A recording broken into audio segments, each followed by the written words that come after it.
This is in the District Court of Butler County, Kansas. Case entitled State of Kansas versus Joseph Shane Schroer.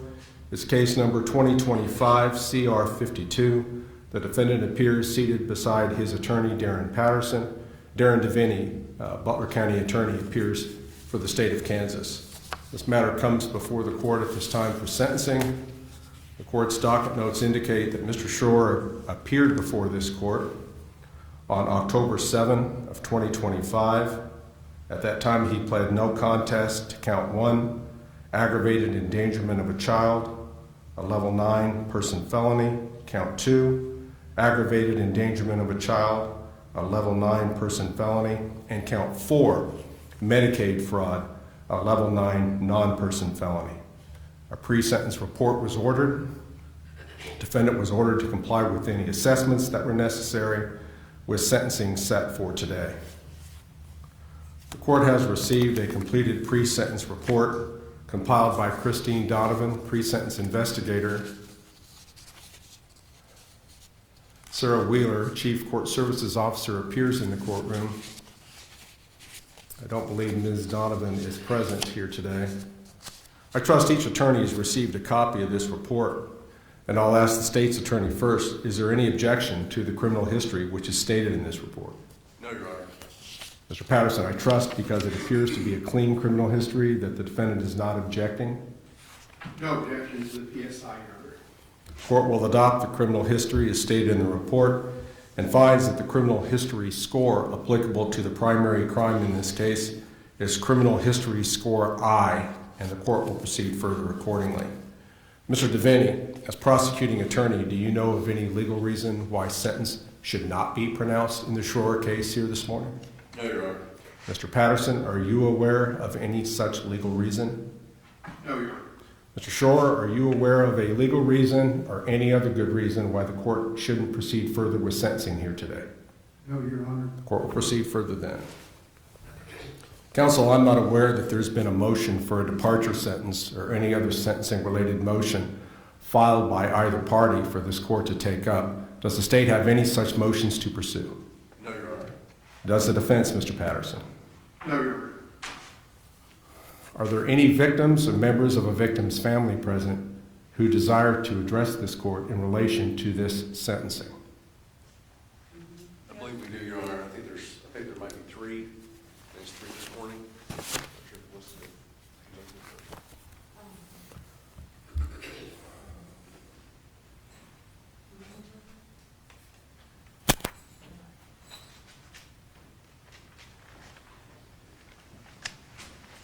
All right, if you'd please identify yourself and what your relationship is in this case. My name is Haley Wilson. I'm Natalie's oldest sister. Me and my family are at a loss for words, and we're beyond furious due to the loss of my little sister. Everybody knows that he has been his wife's alibi to kill my sister, but what everybody doesn't know is that he killed the rest of my family too. My sister was the only one to take her last breath. I'm almost a little bit scared to speak on this topic because I don't want Joseph thinking that he's getting any ounce of respect or attention from me, so I'm keeping this short. I fully believe that he needs a maximum sentence, and while he's spending his time in his own box, he can find God, ask him for forgiveness, because that's never coming from me or my family. Very well. Thank you.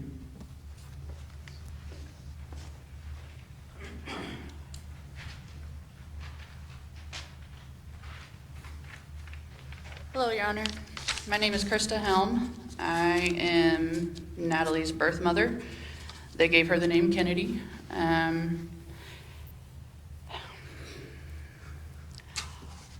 Mostly what I want to say today is that I don't think that this man should be charged less than his wife. I feel that they are both as guilty as each other. He knows what was going on, and so I ask for you to give him the max sentence that you can. I don't know why he's sitting over there crying. I think it's probably because he's guilty. Natalie was a good girl. There was no reason for her life to be taken. She was sweet, she was beautiful, and the things that were done to her were inhumane. I don't think that he should get off any easier than his wife. And I don't understand why the charges are different, but I have to go with what you guys are choosing. So, just justice for Natalie. May God rest her soul. And I don't have anything else to say. I'm Natalie's biological grandma. You get just a little bit closer to the microphone, ma'am. I am Natalie's biological grandma. I'm Cinnamon. This man's not innocent at all. He knew what was going on. Natalie's life was too short. It just isn't right. And I pray that you give him the max on all his charges. Justice for Natalie. Thank you.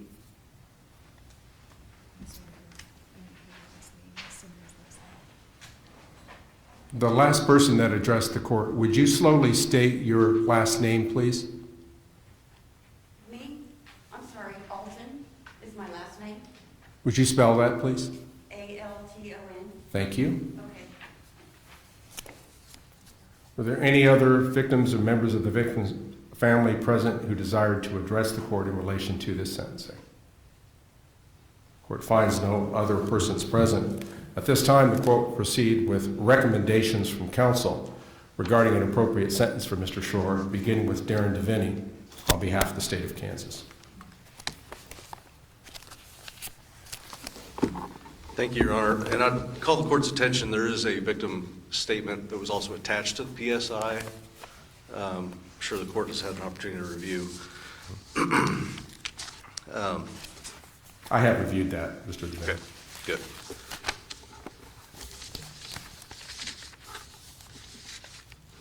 Your Honor, the PSI itself, I want to make sure to go through some of the specifics. I did notice on page 1 of the PSI, they had the age of the defendant as 51. He is 53 years of age. That's a minor correction, I suppose. It does note that there have been 2 days of jail time credit that should be applied here today. Counsel, Mr. Patterson, is retained in this case, so we're not dealing with bids matters. With regard to the primary offense, and Judge, this recommendations are in conjunction certainly with the plea agreement that we have in this case, which has been filed with the court. And the plea agreement on the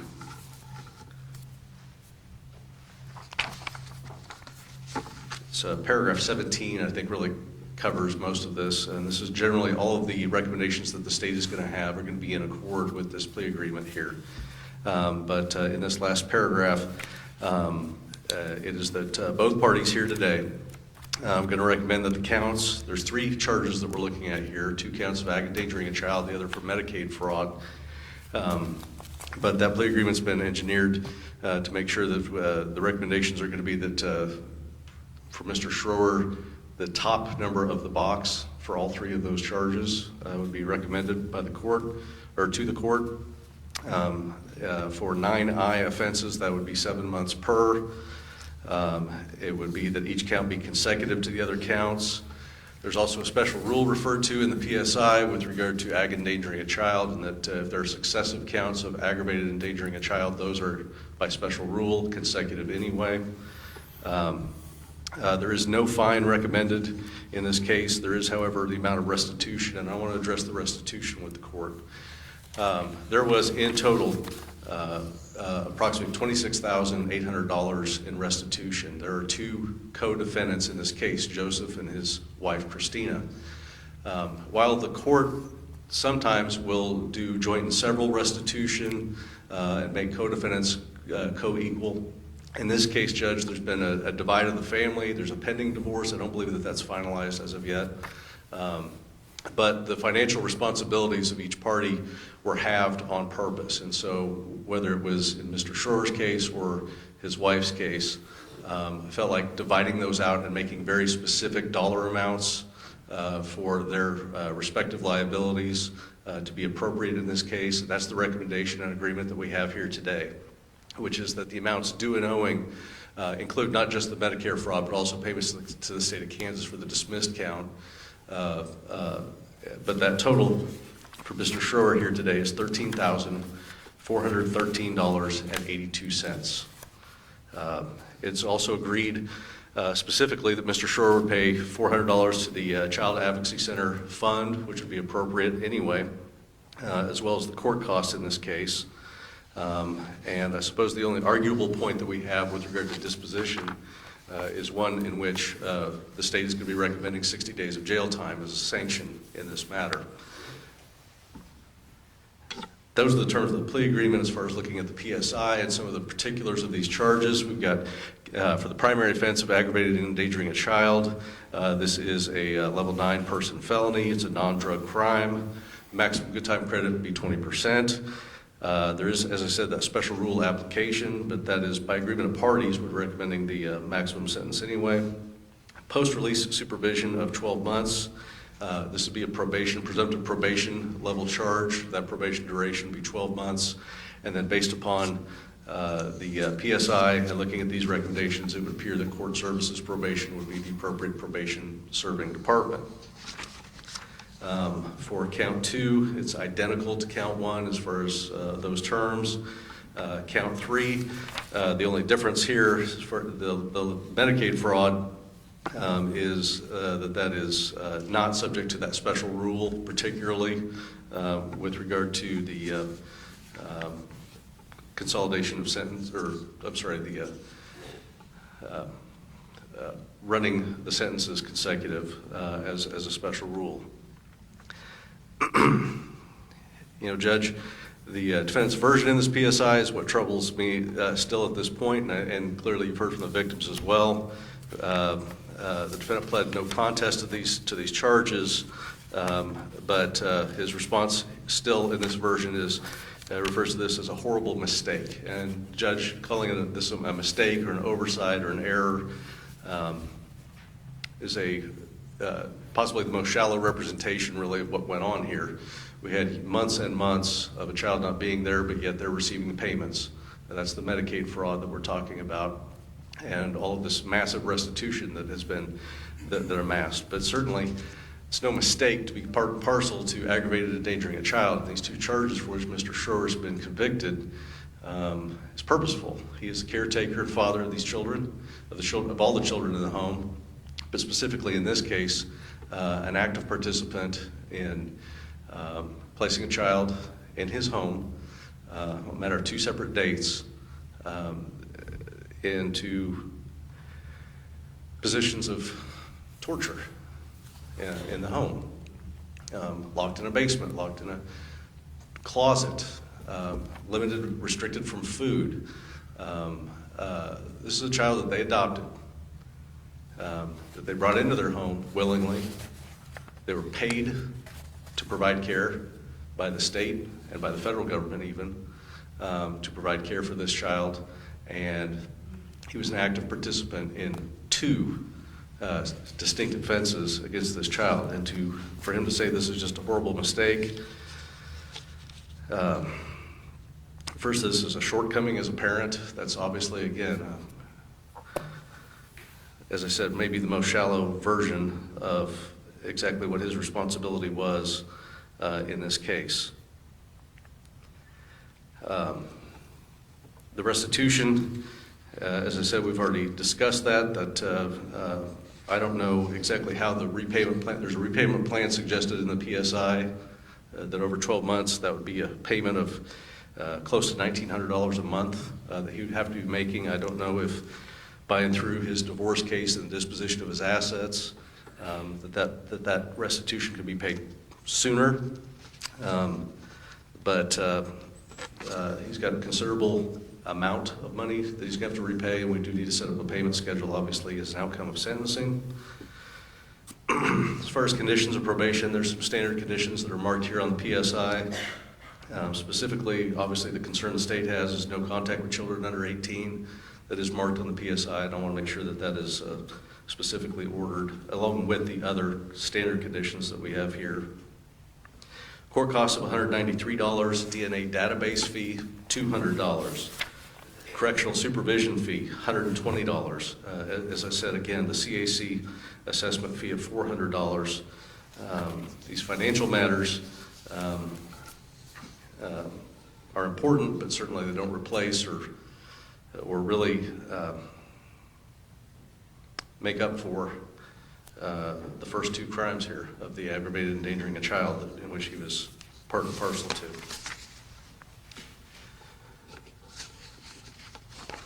As far as the sentencing judge, as I said, it's 7 months per charge. The state and defense have agreed to recommend the high end of the box for all three of those charges. And so it boils down to the recommendations for jail time. And the state's position is, again, we had a man that was responsible for multiple children in the home, to be honest, over the years. Many of his adult children that he had with Christina had already grown up and left the home. He and his wife decided to adopt and bring more children into the home, more children which had adoption subsidies, medical cards, etc. Treated them terribly. As you've already heard, we have one child was murdered, buried outside the home. The other children were not free of any abuse or harm.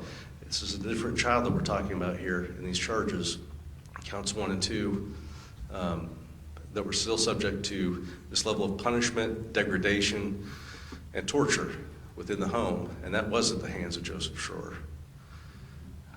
His wife Christina has already pled guilty, been sentenced with regard to the homicide, as well as some other financial charges. But Judge, this is Joseph Schroer's sentencing, and for what he's responsible for, I think I agree with the victims in this case that have already spoken here. The maximum penalty, or at least the maximum sanction that we can have here for presumptive probation crime, is a 60-day sentence in the Butler County Jail. And maybe that would be time for Mr. Schroer to ruminate a little bit more in a secure environment where he can reflect upon what he actually is responsible for. Because clearly in the PSI, he still doesn't seem to be taking much responsibility for it. He's whitewashed the version of this or his responsibility. And that's still, I think that's something that's going to resonate with the victims, with law enforcement, everybody that's touched this case, is the extreme passivity of Joseph Schroer throughout this entire case, the investigation. The fact that he may very well not have known everything that was going on in the house, that he may not have even known one of his children had been killed by his wife and buried outside. But what we do know is that he actively participated in the continued torture of other children in the home in concert with his wife, and that's what he stands here today for. It's inexcusable conduct. It frankly surpasses the mindscapes of most rational folks that this would even occur, much less when taking all of the other factors, the fact that these children were selected from foster homes and adopted and taken into a home, a safe, caring environment, a special environment, to be honest with you. It's not just your normal family has kids and everything's normal. They sought out to adopt children, bring them into their home. And then you have these incidents of endangerment within the home that occurred in concert with another person. And after all this, Judge, after the investigation, after everything that's ensued, after the years of Joseph Schroer having blinders on with regard to what's going on in the home, or so he claims, what we do have evidence of, and when he was active, he's actively in communication with Christina Schroer about the, again, it's not punishment, it's not even discipline, this is torture within the home of children. And I think at the very least, that 60-day sanction that's available to the court today as a condition of probation, I think should be levied on Joseph Schroer, and I think he needs to look at that time. As far as the other conditions, as I said, the plea agreement, Mr. Patterson and I are going to recommend the exact same outcomes as far as all of the terms of the probation, the duration of sentence, etc. The only arguable point is the one of jail time, and the state is requesting that 60 days jail sanction today. Very well, Mr. Defendant, but a question for you. Certainly. Despite everything you've said, and what you've articulated here on the record, the state has agreed not to seek a special exception to the general rules in place. In other words, a motion for a departure sentence. Wouldn't you agree? That's correct. Very well. You may be seated, Mr. Devaney. Mr. Patterson, at this time, if you step to the podium and make your presentation to the court regarding an appropriate sentence. Thank you, Judge. Your Honor, first starting with the PSI, would concur with the statements of counsel, would ask the court to adopt the recommendations before the court. Counsel did state correctly the plea negotiations. Pursuant to that, we'd ask the court to order the high number for each charge in the box, that those run consecutive. Yeah, the PSI does show that this is a case where it is presumptive probation. We'd ask the court to follow the presumption, place him on probation for 1 year with court services, as it also suggests.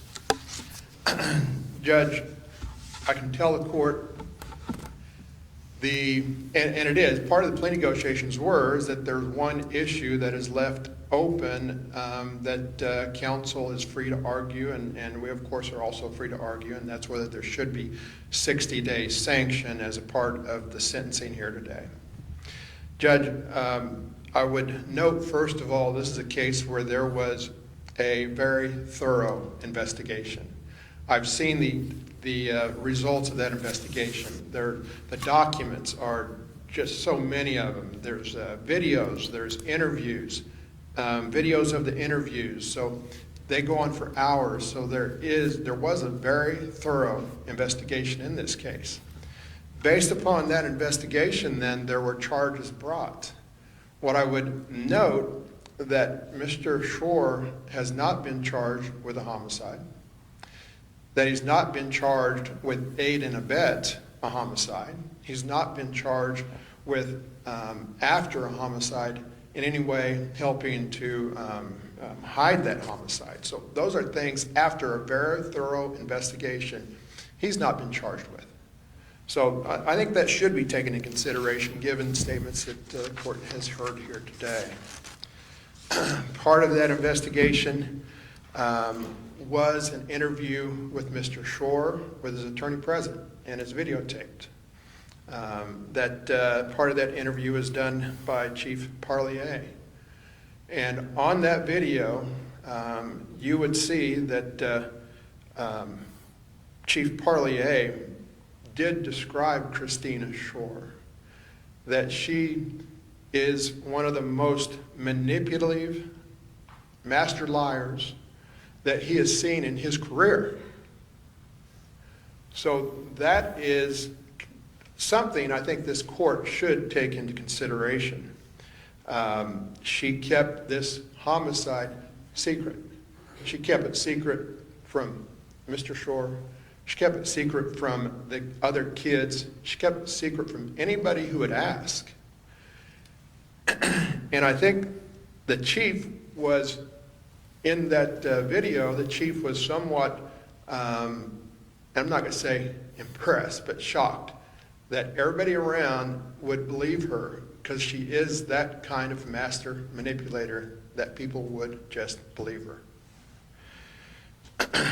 Judge, some of the other interviews that were done was of the adult children that have been discussed.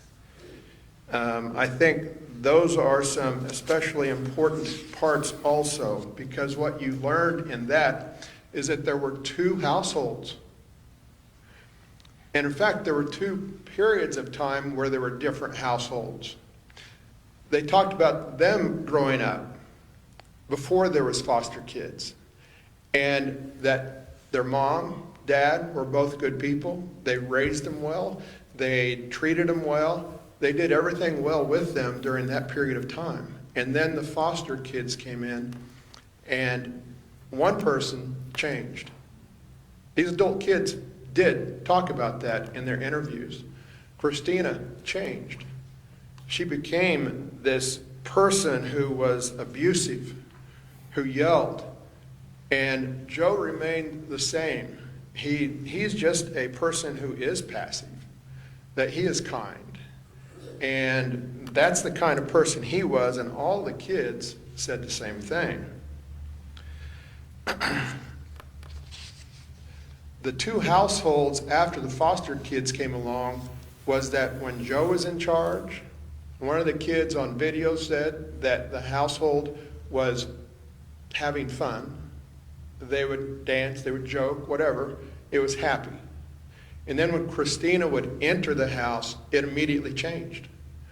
That people, the kids ran, they hid, there was terror, and she would yell. Joe would cater to her, get her meals, do everything. This is what the kids are saying. So that he was catering to her because of his personality. You put those two personalities together, him being passive, her being at that point just overbearing and violent, it is kind of a disaster.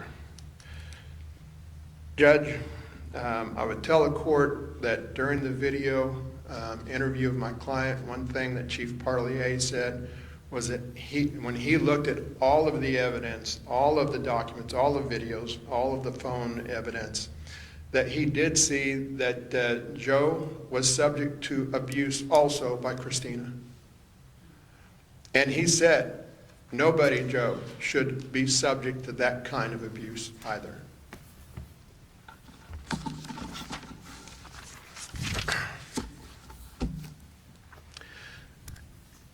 The adult kids, Judge, when they could, they got out of the home.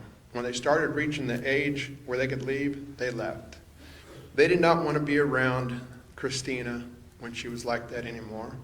And when they started having kids, their grandkids, they weren't thrilled at the idea of Christina being around the grandkids, and that relationship between them broke off, and they stopped being around Joe and Christina. They wouldn't go to the house.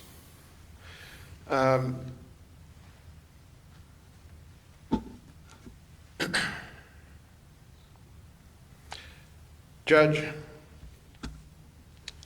again,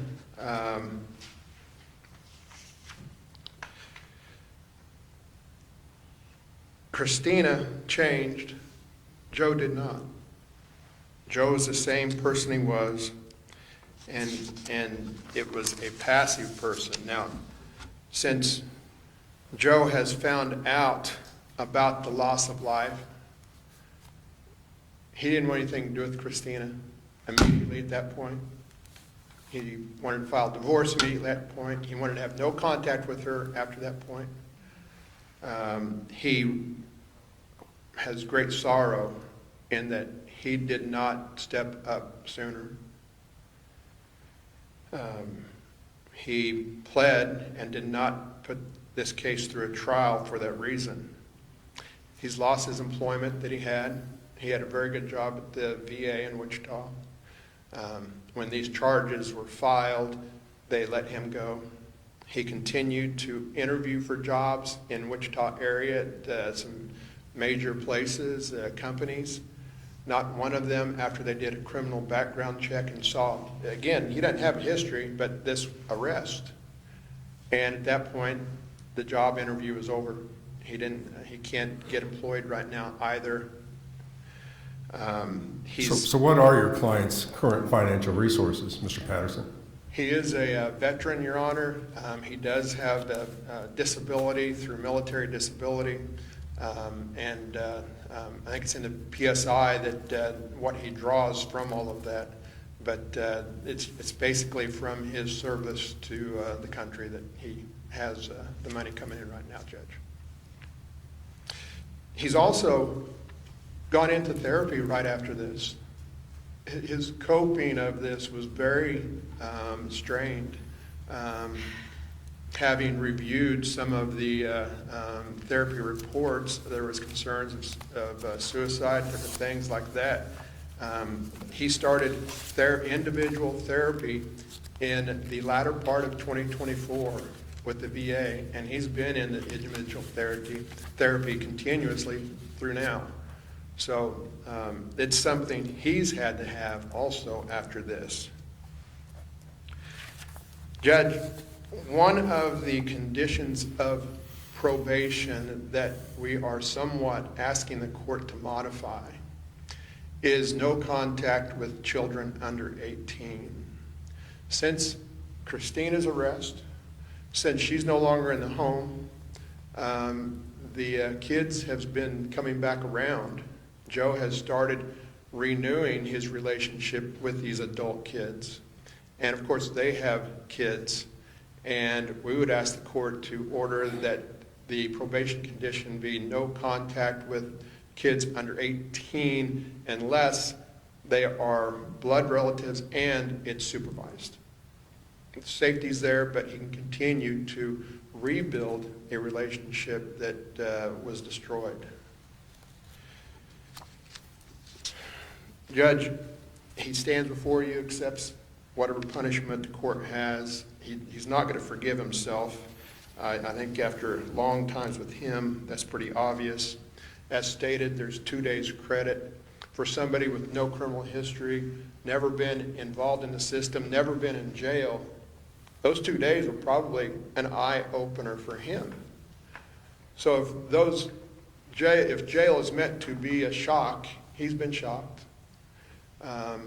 This entire life is thrown up in the air, and it's a tough thing for him to try and now put it all back together, but he is. The 60 days, Judge, would not make him think any more about it, because that's all he's been doing through therapy and other things. That's all he has been doing. So we are asking the court to start the probation today in order that he comply with all requirements of the probation listed, except for the one modification we're asking for, Judge. Thank you.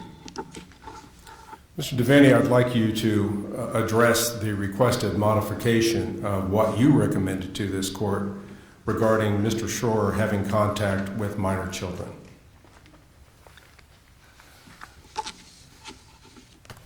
Judge, the therapy, I wasn't particularly privy to the fact that Mr. Schroer had been going to any type of therapy or anything like that. I don't think that that is frankly significant here.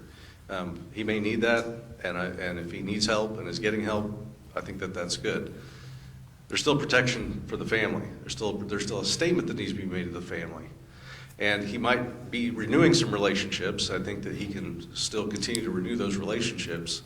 But again, Judge, the incredible passivity with which Mr. Patterson even acknowledges leads me to believe that he may desire these relationships. And it may be even a situation where the family sees him as so passive that certainly he wouldn't do anything on his own. But Judge, he is individually responsible for what he did do. He's being sentenced here for things that he did do. He did participate in this. He's not passive. He's not wholly passive, and he certainly isn't so passive that that somehow eradicates the responsibility that we have to protect further children. If he's been this passive for the past 30 years, why would we think that in the next 12 months that he wouldn't be so passive as to potentially jeopardize the health of a child or grandchild? I vehemently disagree with that, and that's exactly why I specifically highlighted that with the court, which is I think he needs to not have contact with minors during the duration of his probation supervision.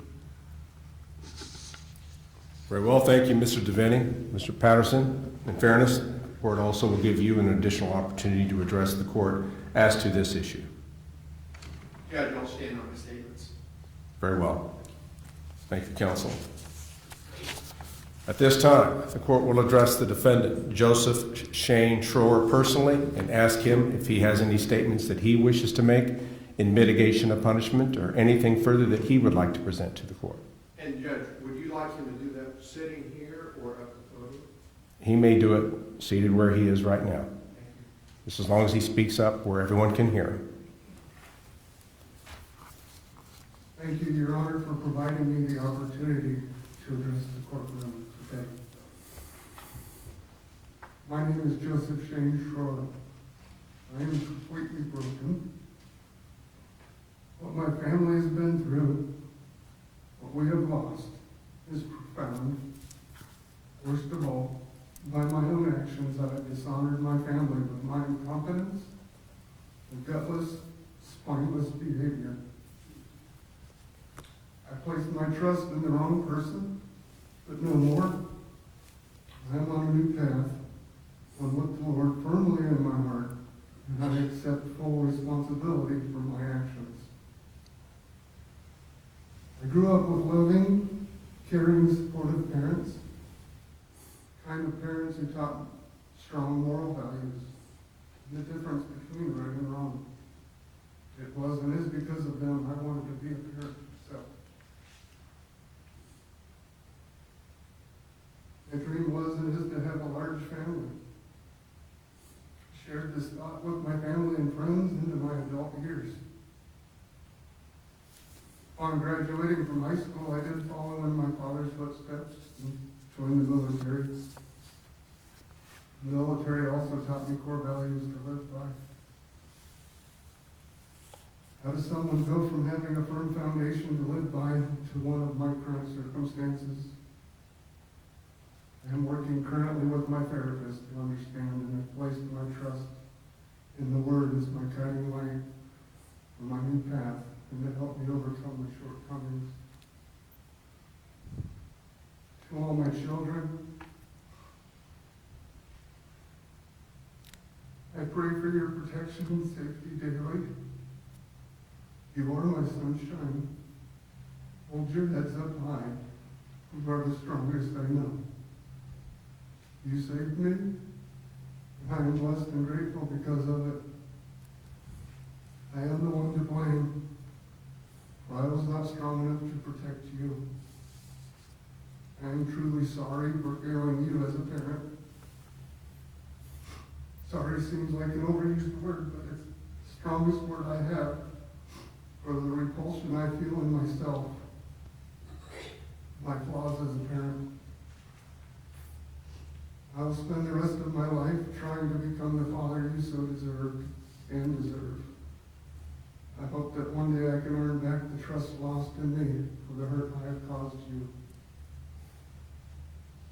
Please understand, you, my children, did nothing wrong.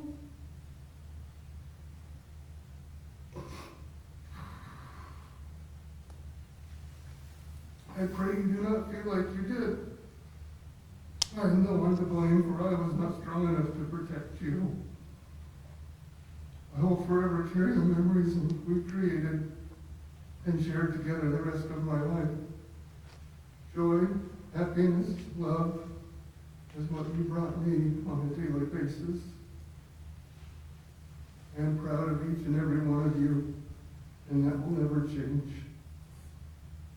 Parent should be someone you could look up to, someone you could share your feelings, failures, successes with, without fear of judgment or harm. Someone you could look up to as an example and positive role model. The kind of parents I had growing up, but I failed you. Lord, give me the strength to speak clearly and understandably for this next part. There is no right time or perfect way to do what my heart is yearning for, and I do not know if I will ever have the opportunity to do this again. I pray there is a biological family member of Kennedy Jean Schroer present or listening in today. Thank you for sharing your daughter with me. She is, was, and will forever continue to be a blessing to me and my children.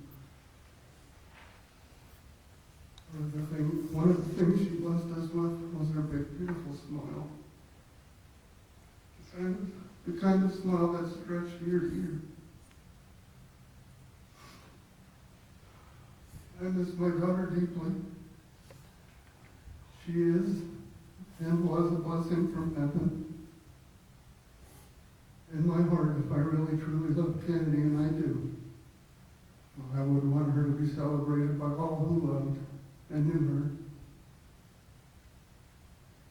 In the end, I would like to start off by thanking all the men and women who had part in the investigation of this case. I am truly grateful for your professionalism and findings, even though I have failed my family. but I know they are now safe away from Christina. Lastly, thank you to all my family members for your kind words and support during this trying time. You helped keep me going when I wanted to give up. Thank you, Your Honor, for allowing this. I am finished with my statement, and I accept whatever punishment you believe is fair and just. Very well, Mr. Schroer. Counsel, you and your client may remain seated. Court at this time will pronounce sentence in the case. The court hereby establishes count 1 as the base sentence in the case for the offense of aggravated endangering a child, a severity level 9, non-drug, person felony, in which the defendant has a criminal history score of I, thus placing him in grid box 9I. The court hereby sentences the defendant to a term of 7 months in the custody of the Secretary of Corrections, the state of Kansas. On this sentence, the defendant may earn up to 20% of good time credit and would be subject to 12 months of post-release supervision. Regarding the additional offense of aggravated endangering a child, a severity level 9, non-drug, person felony in which the defendant has a criminal history score of I. On count 2, the court sentences the defendant to the aggravated term of 7 months in the custody of the Secretary of Corrections of the state of Kansas. On this sentence, the defendant may earn up to 20% of good time credit and would be subject to 12 months of post-release supervision. The court runs the time on this count consecutively to the time imposed on count 1. Regarding the additional offense in count 4, Medicaid fraud, a severity level 9, non-drug, non-person felony, in which the defendant has a criminal history score of I, thus placing him in grid box 9I. The court hereby sentences the defendant to the aggravated term of 7 months in the custody of the Secretary of Corrections of the state of Kansas.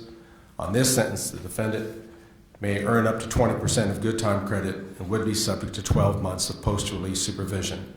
The court does run the time on count 4 consecutively to the time imposed on counts 1 and 2.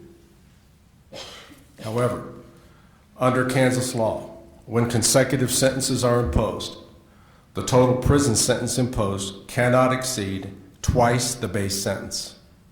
This is referred to as the double rule.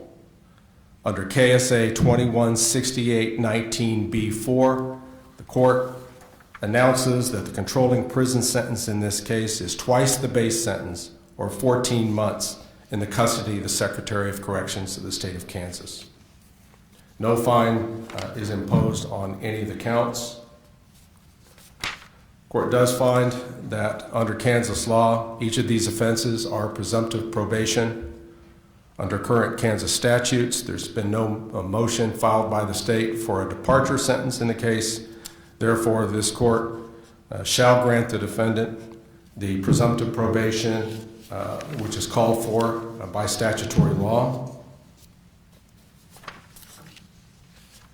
This court does announce that the controlling probation sentence will be 48 months rather than the 12 months that has been suggested here in the courtroom.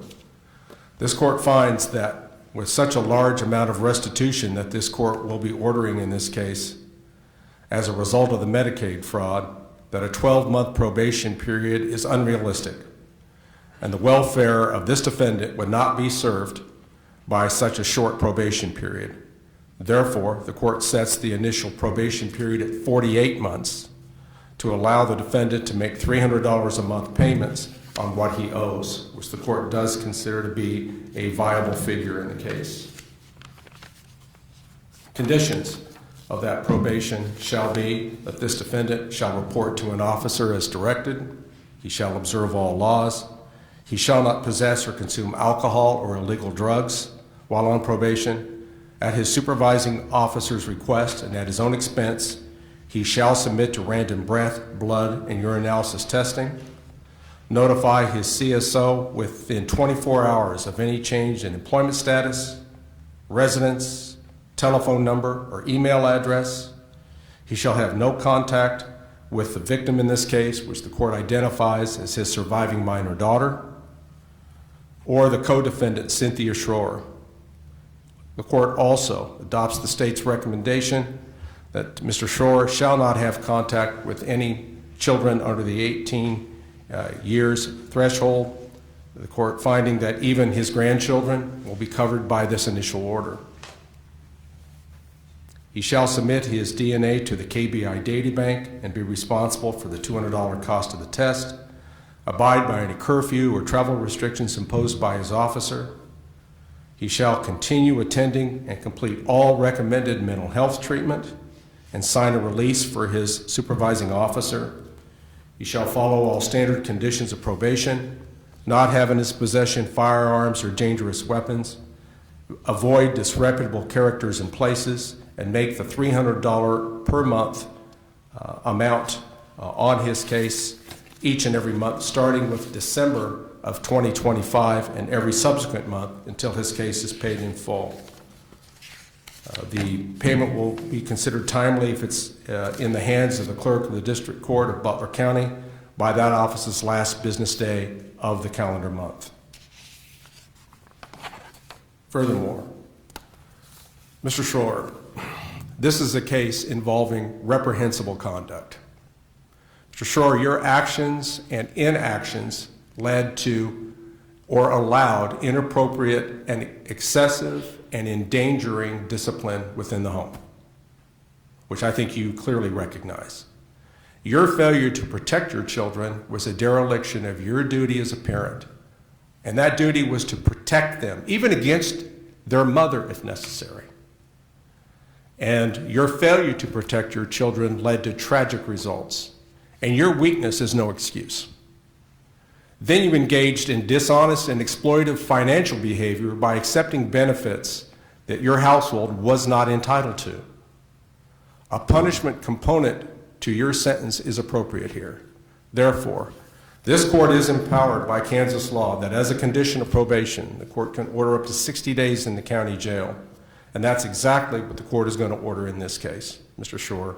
And it's the intention of the court that you serve every minute of that 60 days. Now, the court does note, and will give credit for the 2 days previously served, but the court will order that at the conclusion of today's sentencing, that you'll be placed in custody of the sheriff's representatives, taken to jail to serve 58 consecutive days without release privileges in the county jail.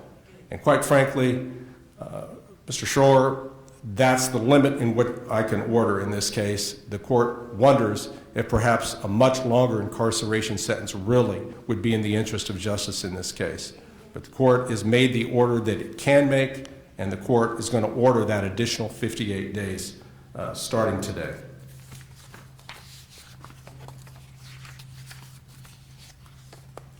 The court has some additional orders it's going to make at this time. I think I've already made an award of jail time credit of the 2 days previously served.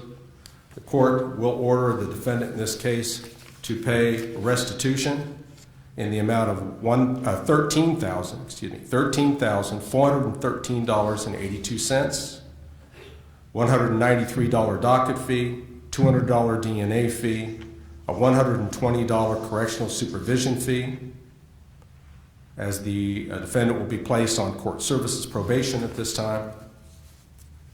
The court will also assess a Children's Advocacy Center assessment fee of $400 for what appears to be a grand total of $14,326.82, again to be paid out at $300 a month minimum for a 48-month period. Mr. Schroer, at some point in the future, you may have the right to seek expungement of one or more of these offenses. Certain statutory limitations do apply. If you have any question about your right to someday seek expungement, you can address those questions to a lawyer, and I'm sure get your questions answered. Under certain circumstances, a criminal defendant in Kansas may have the right to appeal their convictions to an appellate court having jurisdiction. If they are unable to pay the cost of an appeal, a defendant may request the court to appoint a lawyer to represent them on appeal and that they be supplied with a transcript of trial court proceedings. Pursuant to KSA 22-3608C, Mr. Schroer, you, the defendant, have 14 days after this judgment in court to file any notice of appeal with the clerk of the District Court of Butler County, Kansas. You do have the right to appeal this sentence if the court has ruled adversely to you with this hearing. I'll remind you that there's prohibitions against a convicted felon possessing a firearm, and that there are losses of certain civil rights, such as the right to vote, until your sentence is fully discharged. Last but perhaps not least, Mr. Schroer, I was fascinated by the comment that you made during your statement to the court, and as heartfelt as it was, you stated to this court that your children didn't do anything wrong. If they didn't do anything wrong, Mr. Schroer, why were they so severely disciplined? Absolutely. And that is something that should haunt everyone that knows anything about this case, Mr. Schroer, including you.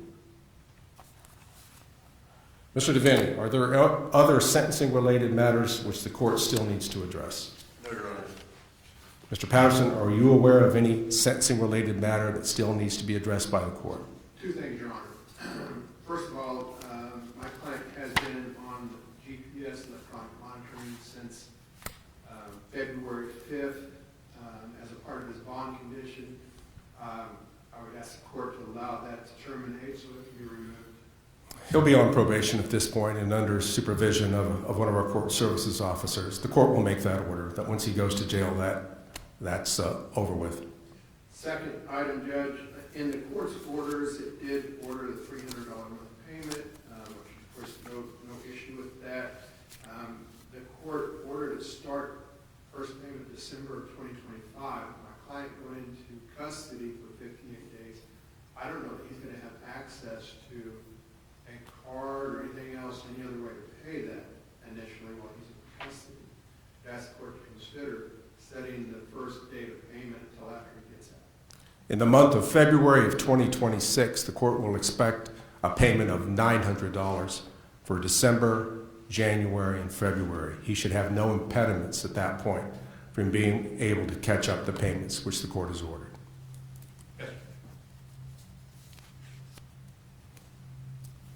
At this time, the court orders Joseph Schroer into custody to start serving the remaining 58 days that he has on the 60-day sanction that was imposed by the court as a condition of probation.